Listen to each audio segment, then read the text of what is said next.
Hey everyone, welcome back. Today we're taking a deep dive into a topic I know a lot of you struggle with, finding an English-speaking partner. Oh, absolutely. It's something that can feel like a real roadblock, especially when you're trying to get those speaking skills up to par.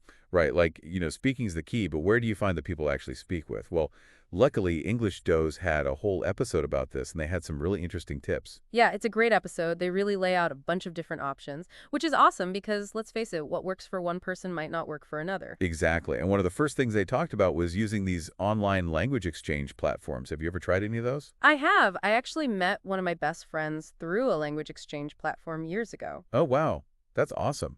Which platform was that? I think it was Hello Talk. Yeah, Hello Talk. It's great. You can connect with people from all over the world who are learning, English. So you can kind of trade, right? Like you help them with their English, they help you with your, I don't know, Spanish or whatever you're learning. Precisely. It's a win-win, and it's really cool to kind of build those connections. Like you end up learning so much more than just the language. You get insights into their culture, their perspective. It's really enriching. Yeah, that makes a lot of sense. And actually, that's something that English Dosi highlighted too, the idea of finding a partner with shared interests. Oh yeah, that's crucial. Like if you're both into hiking, for example, you can talk about your favorite trails or gear. It just gives you a natural starting point and keeps the conversation going. Absolutely. And, even if you don't find like your best friend forever, just having those regular conversations is so helpful for building fluency. For sure. And if you're not into the whole app thing, there are other ways to find partners. Like English Dosi talks about using social media and online Oh, forums. yeah, I remember that. They mentioned Reddit, right? With that subreddit dedicated to language exchange.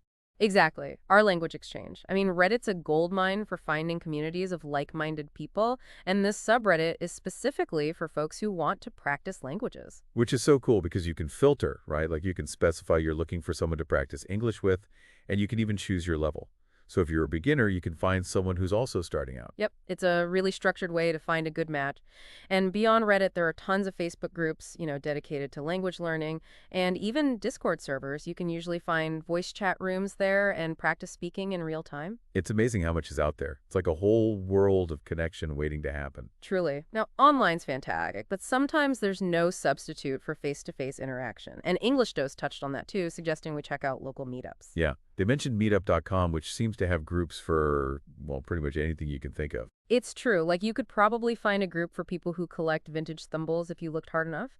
But the beauty is there are also tons of language exchange meetups. So you can practice English with others in a casual setting. And there's that in-person element, which can be less intimidating than, video calls for some people. Prefer.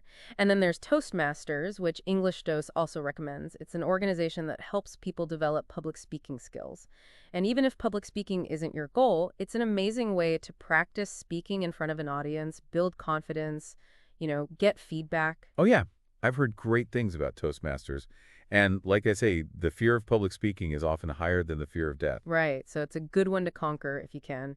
And then, there are also these things called language casts. Language Caf, I haven't heard of those. What are those like? They're pretty cool. They're like these informal gatherings, usually in a cafe or a library or something, where people come together to practice languages. So it's kind of like a structured conversation group, but in a very chill environment. Exactly. And English Dose even encourages listeners to be proactive. Like, if there isn't a language cafe in your area, why not start one yourself? I love that. Take the initiative. Create your own opportunity. That's awesome.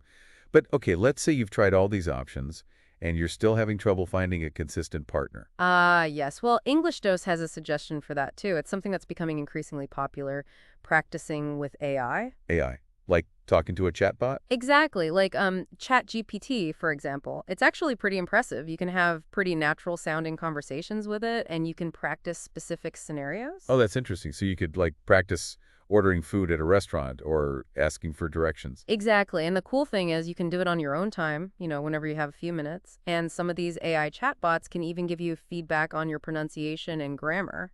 That's pretty wild. Like, it's almost like having a virtual tutor. Kind of. But it's important to remember that AI is a tool to supplement your practice, not a complete replacement for human interaction. Right. It's like you wouldn't just practice playing tennis against a wall forever, would you? You'd want to play with other people eventually. Exactly. But the wall can be good for practicing your swing. Same with AI.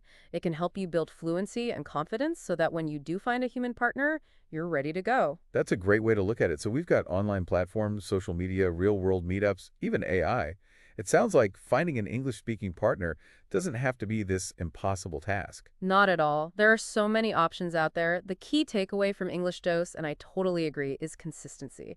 Fluency isn't about perfection, it's about showing up and practicing regularly. Each conversation, even if it's a little awkward, is a step in the right direction. Absolutely. So as you're listening to this, I want you to think, which of these methods resonates most with you? What's one small step you can take today to find your perfect English-speaking partner?